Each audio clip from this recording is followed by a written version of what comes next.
Man sauc Ārnis Rītups. Es esmu viens no Rīgas lielākajiem muļķiem. Taču piedzimis es esmu latviešu valodā.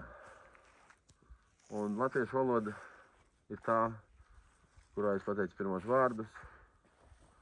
Un iespējams pateikšu pēdējos.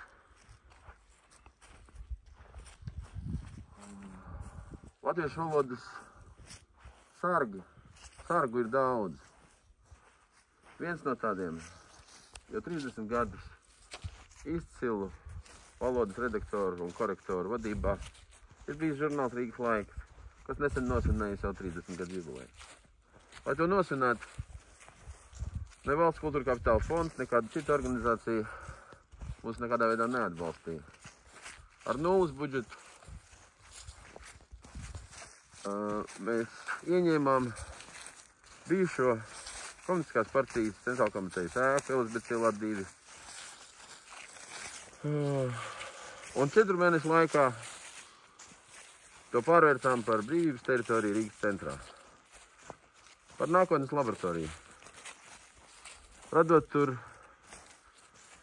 gan mākslas, arhitektūras un dizaina mūzu templi, gan sekojot Kārlim Skalbem, veidojot gudrības templi iedzīgļus,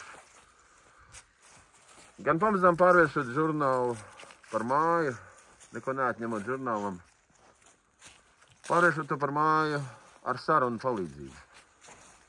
Šai mājā notiks daudzas sarunas, kuras varbūt kādreiz jūs redzēsiet un dzirdēsiet. Šajos 4 mēnešos, kuru laikā mums bija iespēja savienot nesavienojamo dažādas paaudzes, dažādas profesijas, māksliniekus, zinātniekus, arhitektus un fotogrāfus, komponistus un reklāmistus. Mēs mācījāmies sarunāties, saprasties un sadarboties. Savstarpējas uzticēšanās gaisotnē. Nevienam noslēpums, ka uzticēšanās līmenis mūsu sabiedrībā, latviešu sabiedrībā, ir ārkārtīgi zems. Latvieši uztic, kā stāsta Latvijas radio un Latvijas armijai. Šo valsts mierīgi varētu pārvaldīt armijas radio. Taču politiskā sistēma ir tāda, kāda tā ir. Jebkurš mēģinājums mainīt kaut ko ar politiskās sistēmas, ar partiju sistēmas palīdzību, manuprāt, ir lemts neveiksmīgi. Es aicinu tos, kuriem rūp latviešu valoda. Un es atgādināšu, ka latviešu valodas sargāšanas, latviešu kultūras, proti latviešu prāta kopšanas nolūkos ir radīta Latvijas Republika. Tas latviešu valodā, ja mēs šo svešvārdu tulkot, nenozīmē ne kaut citu kā Latvijas kopīgā lieta. Kas ir Latvijas kopīgā lieta? Kas ir mums kopīgs? Izņemot mūsu valodu un mūsu prātu. Ja tās mums ir. Pie abām šīm lietām 30 gadus ir pie prāta veidošanas un valodas sargāšanas ir strādājis žurnāls Rīgas laiks.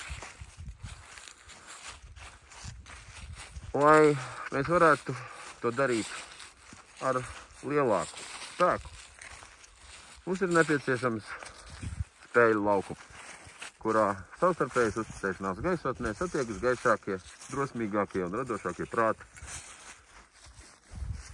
kas šajā valstī ir atrodami un kas ir ievilināmi mūsu teritorijā. Lai pievērstu pasaules uzmanību tam, ar ko mēs nodarbojamies Rīgas laika muļķmājā, bijušajā Komunistu centrāla komitejā, bijušajā Pasaules tirdzniecības centrā, kuru vēl nesen taisījās nojaukt, mēs esam izsējuši mušmirus, sekojot Kārļa Skalbes pasakai 15. izsējuši viņas virs Ņujorkas, virs Londonas, virs Parīzes, virs Berlīnas, virs Romas, virs Jeruzālemes un virs Cēsīm, no kurienes stratosfērā devās pirmā Rīgas laika sarkanā mušmira, kas vesela atgriezās Gulbenes rajonā.